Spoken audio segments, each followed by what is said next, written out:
Agama itu harus selain agamis, ya, harus nasionalis dan sosialis. Tiga-tiganya ini. Dulu Pak Karno itu sempat mau menasakom, tapi salah arti. Akhirnya diartikan sebagai komunis lah. Akhirnya keliru. Pak Karno dulu itu ya benci sama orang-orang Arab, Ba'alawi sama Al-Irsadi yang kita ngandalkan, wah kujubannya itu Islam Sontoloyo. Pak Karno pernah berkata itu Islam Sontoloyo.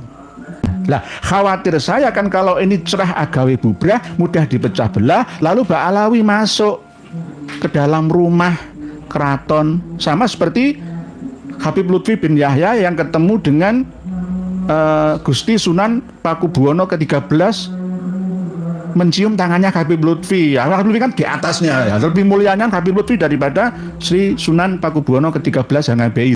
Dilemahkan itu loh, ditunduk. Wong Arab campur ora jelas ya. Ya, bin Yahya Ba'alawi atau non Ba'alawi ora jelas ya. Mencoba masuk ke Jawa. Nanti suwe-suwe ya ada gelar non ikroh atau terah, alias gelar dari luar karena jasa mungkin. Akhirnya dapat gelar Kanjeng Raden Pangeran Zaidan bin Yahya. Bisa juga. Oleh sebab itu saya pesan kepada Gus Timung dan kawan-kawan harus selektif. Tapi karena Kasunanan ini lemah, ya, akhirnya Ba'alawi mulai memasuki ranah, ya, memecah belah. Diambil alih oleh seorang waliullah palsu yang akhirnya memugar, menutup peninggalan Kanjeng Sunan, ya, diganti dengan gaya Yaman. Seperti makam Mbah Said Ali Rahmat Ngampel Surabaya. Apa yang disampaikan oleh putra mahkota Raja Surakarta ini ya ada benarnya, ada salahnya. Salahnya di mana? Itu tidak seharusnya diucapkan oleh putra mahkota. Menerus geger sejak wafatnya PB ke-12. Ya harusnya sekarang ini tidak usah gawe ontaran-ontaran lagi. Jadi putra mahkota yang bernama Dik, ya, Purboyo, ya, yang nantinya akan menduduki tahta, itu sebenarnya menurut paugeran Mataram Islam itu tidak boleh. Tidak harus putra mahkota itu menduduki tahta, tidak harus. Dulu pernah terjadi pada masa-masa sebelumnya.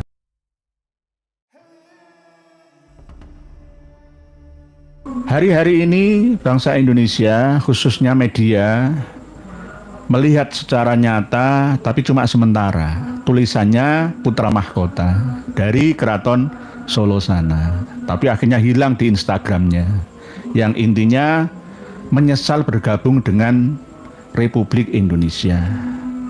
Apakah ini bisa kita jadikan sebagai pemacu, pemicu, pemecut semangat anak negeri, khususnya para penyelenggara negara untuk lebih baik lagi, atau justru malah menyerang balik, ya, ke KGPAA, ya, Purboyo yang tahun 2022 yang lalu dinobatkan menjadi putra mahkota yang akan meneruskan kekuasaan, ya, dari ayahandanya Sunan Pakubuwono yang ke-13. Saya baru saja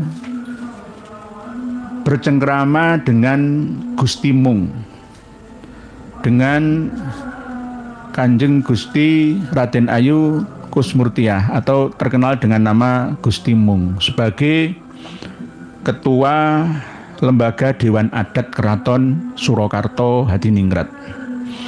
Saya bercengkrama tentang bagaimana suksesi kepemimpinan dari Kasunanan nantinya setelah, ya, semoga panjang umurnya, ya, Sunan Pakubuwono ke-13 panjang umurnya. Tetapi wong namanya orang hidup itu pasti akan mengalami kematian. Seandainya, ya, Gusti HNBI Sunan PB yang ke-13 misalkan mangkat, ya, yang mengganti itu siapa?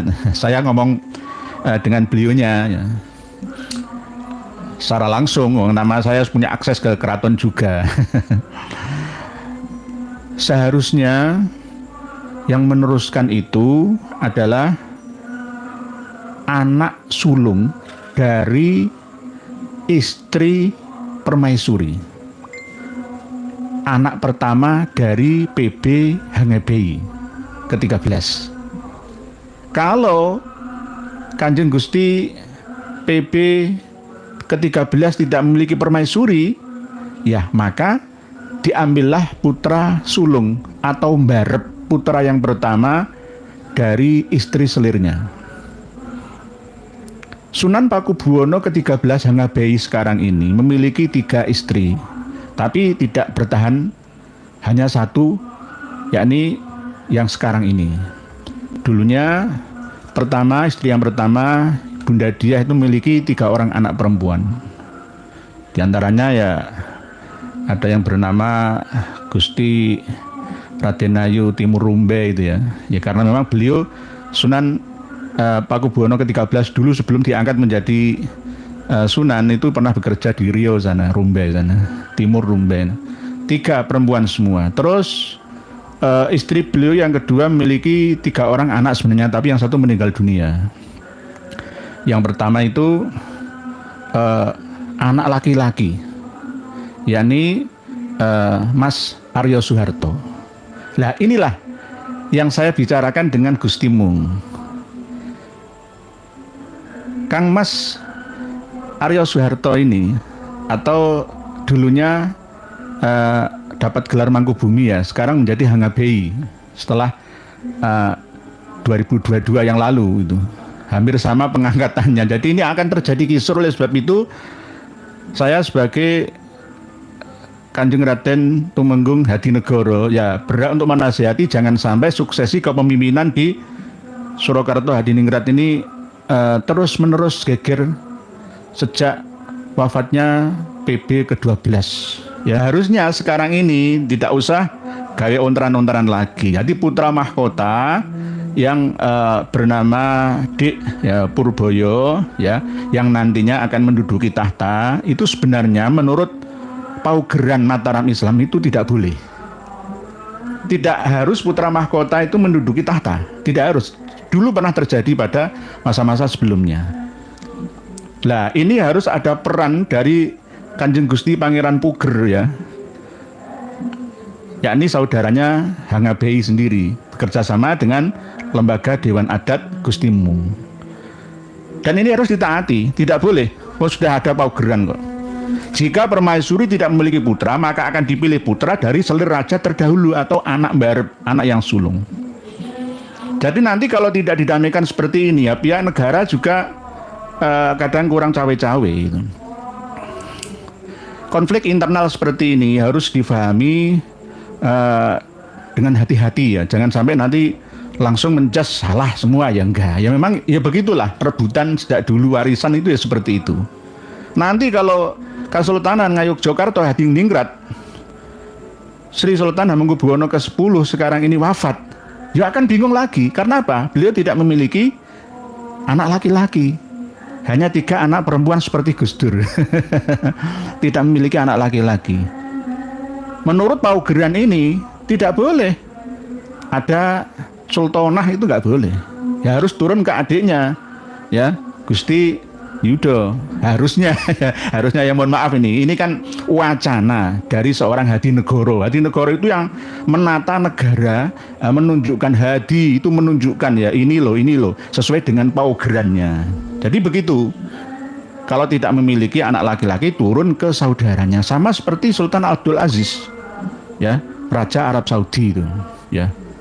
Turun ke Abdullah ya, lalu ke adik-adiknya ada Sultan Fahad ya, sampai ke sekarang Salman ya. Salman nanti kalau karena Raja Salman memiliki anak Muhammad bin Salman, maka ya Muhammad bin Salman ini berhak menduduki tahta ayahnya. Ya perbedaan itu tetap akan ada. Ya sama seperti jika diterapkan sekarang ini ya antara Kiai Imaduddin Utsman dengan Qori saja ya. Qori itu iri hati ya, nggak diangkat, nggak dianggap ya. Nah, ini namanya orang mutungan namanya. Orang yang mutungan itu tidak bisa menjadi pimpinan, tidak bisa dijadikan panutan. Karena apa? Dia pelin-pelan, dia hanya mencari kedudukan, mencari kemewahan. Dia yang menguntungkan pasti ikut di situ. Dia dukung ya.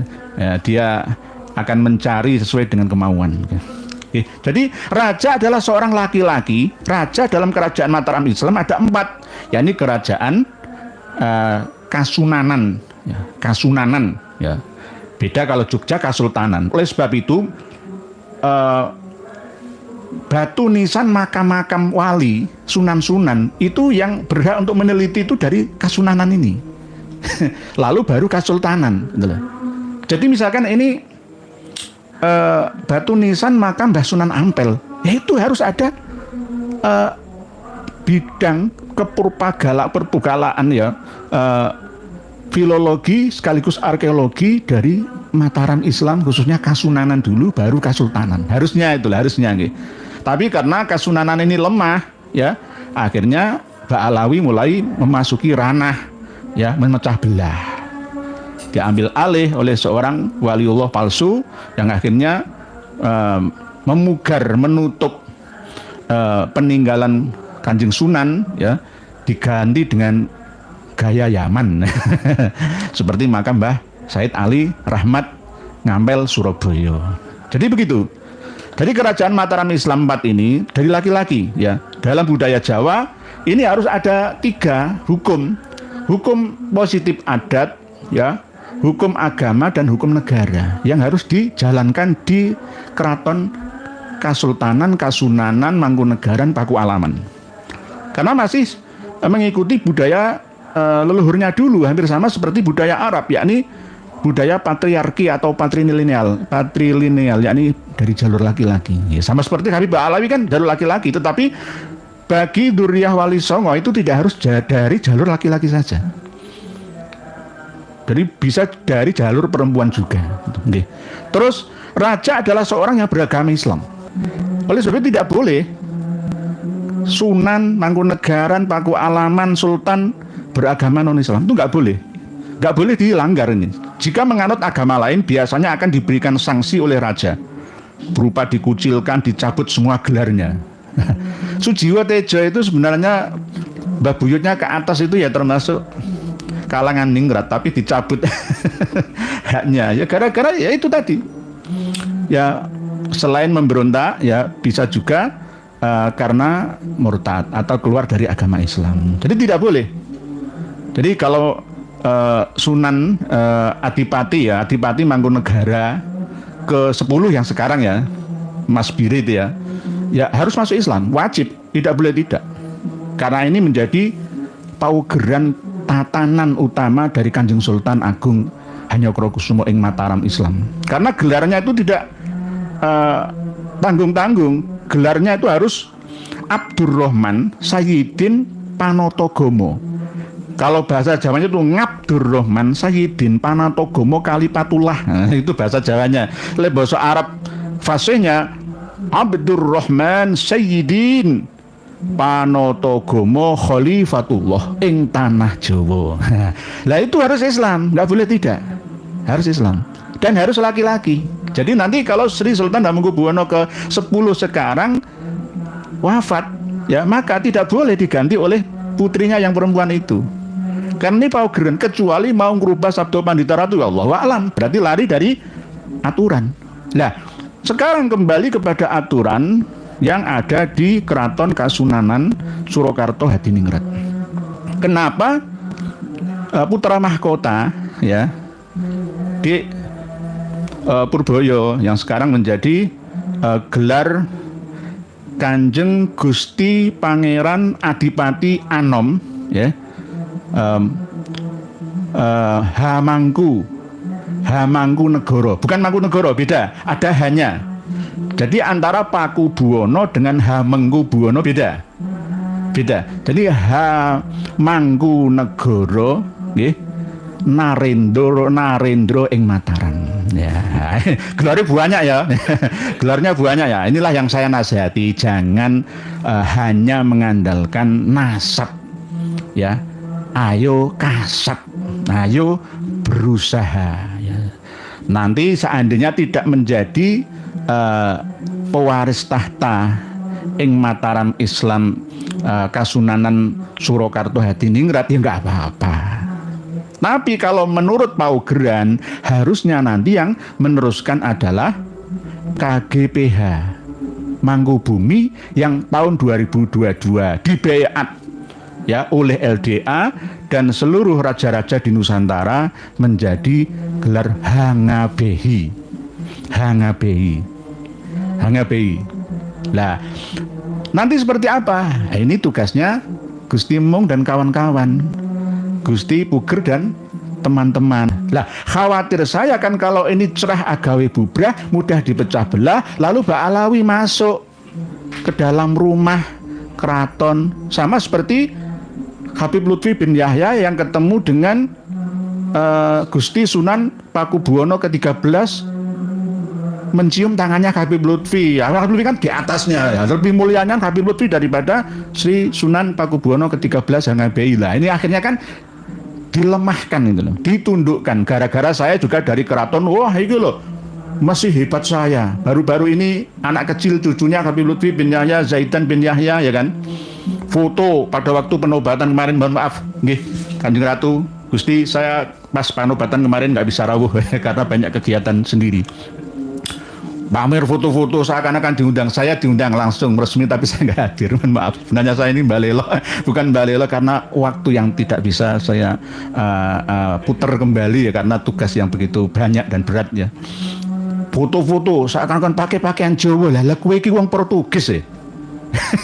Wong Arab campur ora jelas ya.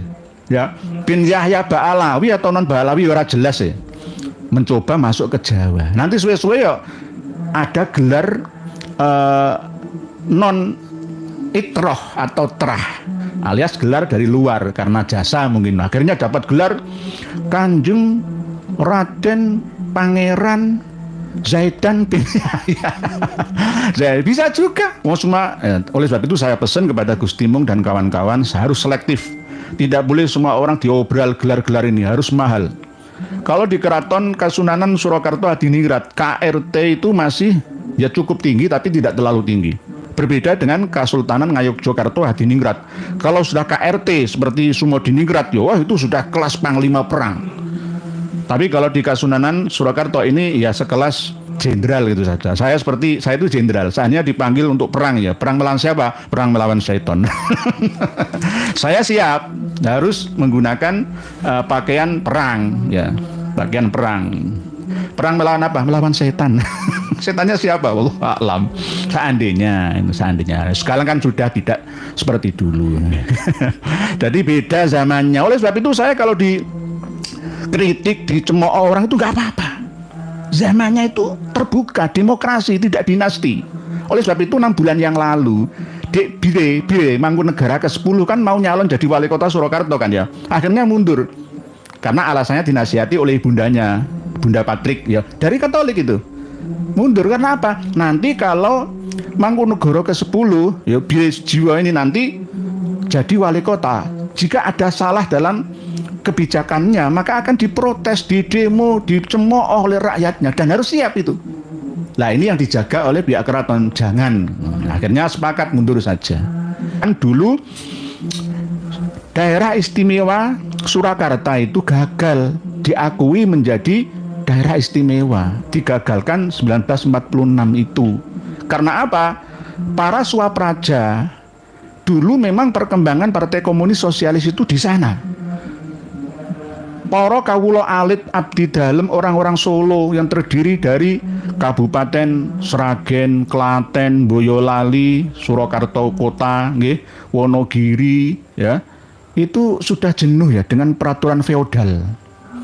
Yang akhirnya tidak mau kembali ke zaman antara kawula lan raja. Wis padha-padha gitu. Lah akhirnya dituduhlah gerakan di sana itu oleh Tan Malaka dan kawan-kawannya, termasuk akhirnya menyandera Sultan Syahrir itu sebagai komunis ya. Sebenarnya kan tidak, ingin setara. Zamannya berbeda. NKRI ya, Republik ini sudah gabung jadi satu, kecuali daerah-daerah istimewa seperti Yogyakarta, Aceh, Bali, ibu kota ya. Itu pun prosesnya tidak semudah yang dibayangkan pada waktu itu. Sebenarnya Gusti Sunan Pakubuwono ke-12 itu berjasa sangat besar, tapi pada waktu itu beliau diculik oleh para swapraja ini. Kadipaten di bawah ya keraton ini berontak, nggak mau. Kalau Jogja kan mau kompak antara Kasultanan dengan Paku Alaman yang akhirnya disokong oleh 5 kabupaten ya sebagai syarat mendirikan satu provinsi, yakni Kabupaten Kota Gede, Kabupaten Bantul, Kabupaten Kulon Progo, Kabupaten Sleman, dan Kabupaten Wonosari, Gunung Kidul. Kompak, akhirnya jadilah satu provinsi daerah istimewa Yogyakarta. Tapi kalau daerah istimewa Surakarta ini ruwet ben bulet, sulit dan rumit gara-gara swapraja ini tidak setuju. Ketika mencari dukungan itu akhirnya masuklah ya sosialis. Nah, paham sosialis itu ingin setara, nggak mau ditindas itu, nggak kasta-kasta.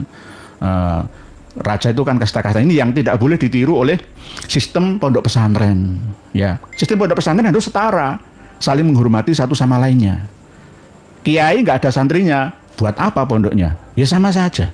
Oleh sebab itu kiai butuh santri, santri butuh kiai, saling membutuhkan. Ya, simbiosis mutualis, saling membutuhkan satu sama lain. Nah, di pihak keraton Kasunanan ini beda.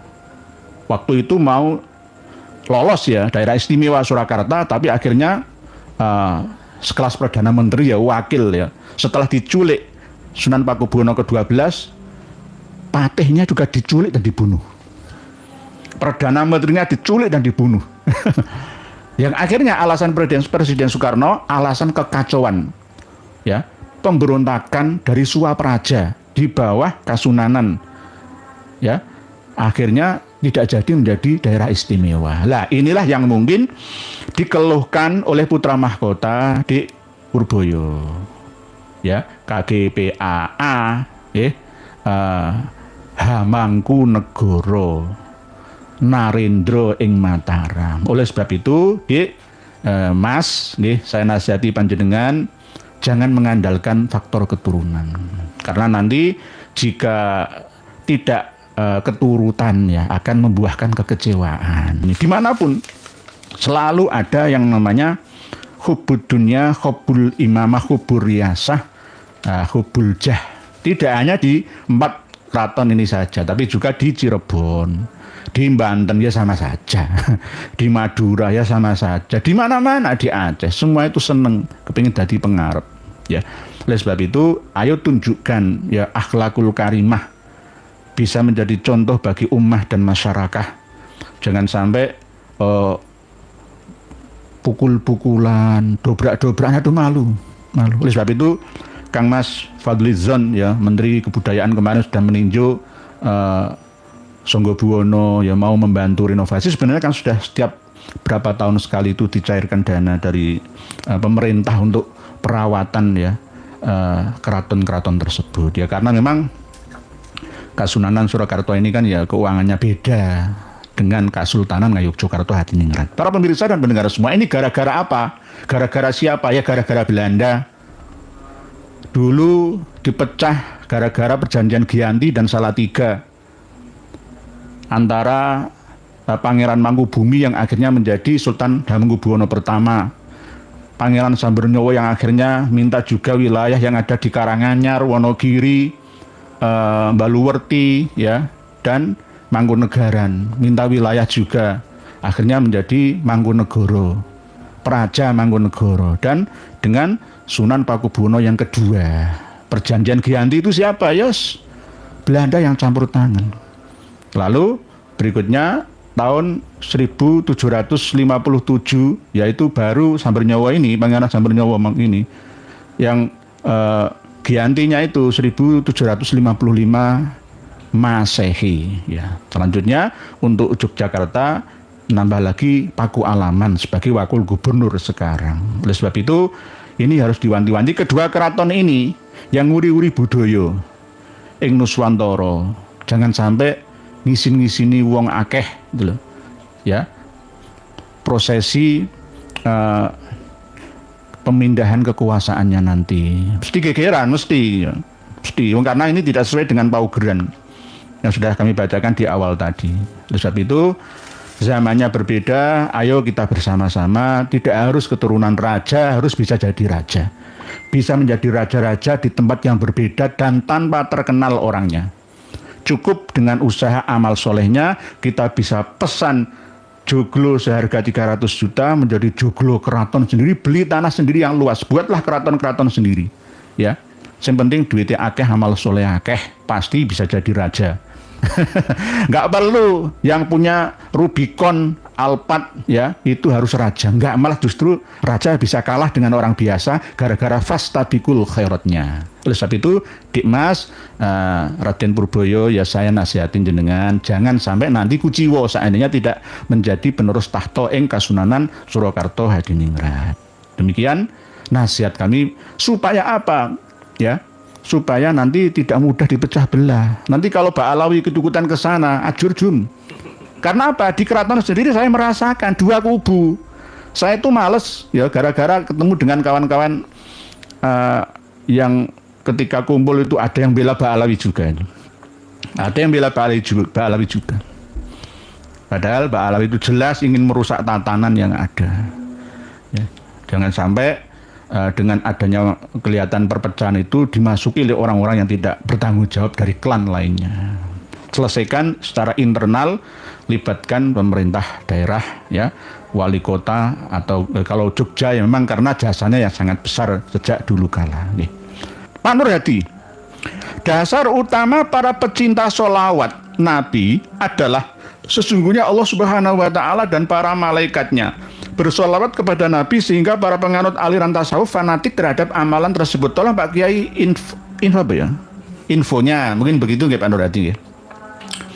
Memang yang dijadikan dasar para pecinta solawatnya ada jamaah jamuro, jamaah muji rasul, jamaah edan solawatan ya. Banyak solawat, ayo solawat ya.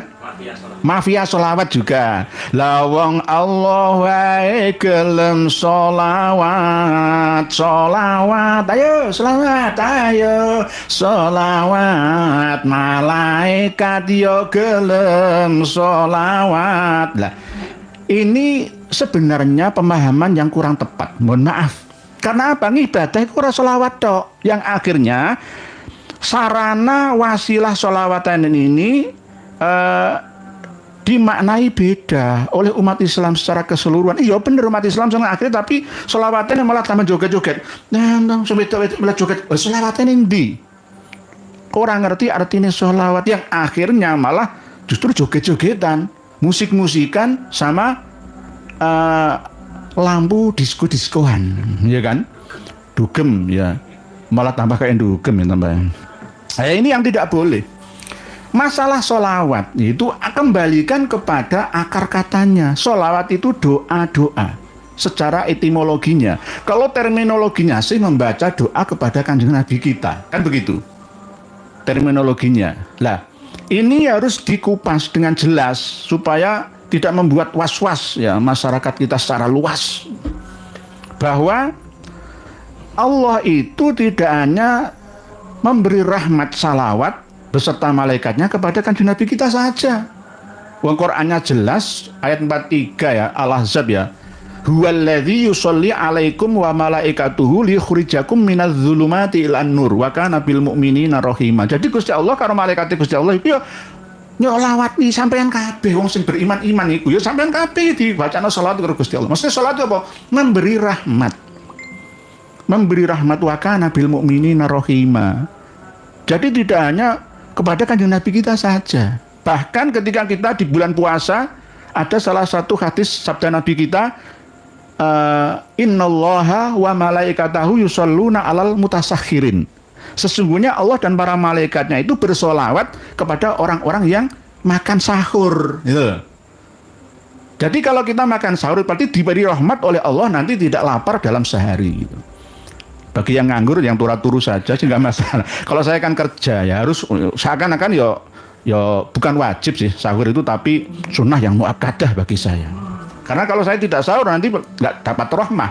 Wong Gusti Allah memberi rahmah sholawah kepada orang-orang yang menjalankan sunnah sahur di tengah dini hari malam sebelum imsak itu. Innallaha wa malaikatahu yusholluna 'alal mutasakhirin. Tidak hanya itu saja. Innallaha malaikatahu yusholluna 'alas sufufil awal. Ketika kita berjamaah sholat tarawih, sholat witir, sholat tasbih, sholat Jumat, sholat apa saja berjamaah itu, Allah memberi rahmah, bersolawat atas orang-orang yang berada di posisi depan dalam barisan sholat berjamaah itu. Innallaha wa malaikatahu yusholluna 'alas sufufil awal. Jadi sholawat itu doa. Saya membaca sholawat kepada panjenengan, misalkan kepada Romo Kiai Haji Djoko Syahmat, ya boleh. Romo Kiai Haji Djoko Syahmat membaca sholawat kepada saya, ya boleh. Boleh, nggak apa-apa secara umum. Cuma sholawat yang paling unggul pahalanya 1:10 itu adalah bersolawat kepada Nabi kita. Man sholla alaiya sholatan sallallahu alaihi asyron. Siapa sing membaca sholat kepada kanjeng Nabi, maka akan dibalas 10 kali rahmat dari Allah sang ilahi. Itu Pak Hari Agus. Assalamualaikum Pak Yai. Waalaikumsalam. Derek ngaos, semoga pagi selalu sehat selalu. Amin. Matur suwun, terima kasih. Wa anta kadzalik Pak Hari Agus. Bu Zenzeta. Assalamualaikum warahmatullahi wabarakatuh. Dimanapun kita hidup, pasti ada kekurangan dan kelebihannya. Saya bersyukur hidup di Indonesia dengan segala problemnya, karena tidak ada hidup di dunia, memang tidak ada yang sempurna. Nggih, Bu Zenzeta. Memang beda kualitas kebahagiaan kita itu pada rasa syukur kita. Kalau kita memiliki rumah 4, anak-anak sudah kita kasih rumah semua, ya, itu seakan-akan kita itu puas dalam hidup kita, sukses ya, ison jumenengno anak-anak kita. Tapi kalau tidak dilandasi dengan rasa syukur, ya, akan menjadi kufur, ya, maka inna adzabi lasyadid, kata Allah Ta'ala. Maka nelongso, ya, sifat gresulo ini akan terus menjadi siksa beban bagi diri kita. Apa yang disampaikan oleh putra mahkota Raja Surakarta ini, ya, ada benarnya, ada salahnya. Salahnya di mana? Itu tidak seharusnya diucapkan oleh putra mahkota. Ya, tidak diucapkan, cuma dituliskan hanya sementara. Setelah itu hilang dari peredarannya, ya. Lalu dijelaskan oleh Kang Mas Gani, ya, pengageng keraton juga, ditafsiri dengan syarahnya. Katanya ini bukti protes pemerintah, ada Sritek gagal total, dipilotkan, akhirnya PHK 10.669 karyawan-karyawatinya, ada pencurian, manipulasi pertalite ke Pertamax, ya, yang mencapai 969 triliun rupiah. Nah, ini kan bukti protes, ya, untuk memantik lah. Maksudnya bagaimana? Ya, tetap kita bersyukur. Tapi bagi para penyelenggara negara, mulai dari RT sampai presidennya, harus jadikan ini sebagai pemicu untuk semakin baik dan lebih baik lagi seterusnya dalam mengabdi kepada bangsa dan negara. Jangan dilihat dari segi negatifnya. Jadi Kang Mas Purboyo ini, Dik Mas ini juga ya ada benarnya. Itu salahnya itu ya karena ini kan beliau termasuk jadi sorotan publik gitu loh ya. Kalau yang ngomong seperti saya misalkan nggak terlalu pengaruhnya, misalkan kabur aja dulu lah, ya, misalkan. Jepang saja di sana itu sudah siap menerima kita, tenaga kerja kita. Ya. Indonesia ini gaji kecil, ya, sulit cari kerja. Dapat kerja gaji kecil sekali hasilnya. Pajaknya gede, diuber-uber, tidak ada sejengkal tanah pun dipajeki. Seharusnya pajak itu jangan memberatkan. Uber-uber itu masih duitnya akeh, ya. Konglomerat Indonesia itu uberan itu loh. Koruptor itu miskinkan, rampas hartanya, kembalikan ke negara. Ojo nguber-uber rakyat cilik, mbak uber-uber harus lapor pajak. Saya setiap tahun lapor pajak, ya. Ya ini di sisi yang lain, ya, banyak orang yang kekurangan duit, banyak hutangnya. Di sisi yang lain juga banyak yang kaya raya bingung dengan uangnya. Nah inilah yang orang-orang Eropa, Amerika, Australia, Singapura, ya, Jepang, Korea, Rusia, Cina sana itu heran. Indonesia itu nggak sebanding, ya. Nggak sebanding bagaimana? Jomplang, sing sugih semakin sugih, sing pelarat semakin pelarat. Nah ini yang tidak boleh. Tidak boleh. Agama itu harus selain agamis, ya harus nasionalis dan sosialis. Tiga-tiganya ini. Dulu Pak Karno itu sempat mau menasakom, tapi salah arti. Akhirnya diartikan sebagai komunis lah. Akhirnya keliru. Pak Karno dulu itu ya benci sama orang-orang Arab, Ba'alawi sama Al-Irsadi yang kete-kete ngandalkan wah kujubannya itu Islam Sontoloyo. Pak Karno pernah berkata gitu, Islam Sontoloyo. Jadi kalau Pak Karno masih hidup misalkan ya, lihat perilaku Al-Mu'min Kruki ya misalkan ya. Itu apa? Islam Sontoloyo. Karena apa? Islamnya itu berwawasan sempit. Ya. Berwawasan sempit. Ya mohon maaf, maafkan saya yang bodoh ini. Banyak yang seperti itu, kita aku Sayyid, aku keturunan Nabi. Bodohi wong-wong akeh sa Indonesia diapusi, dikibuli. Ya, inilah yang harus kita benahi bersama. Nggih, begitu nggih. Tadi busain setan. Jadi ya tetap di sinilah kita hidup, nanti kita juga akan mati ya. Di sini kita harus bersyukur nggih.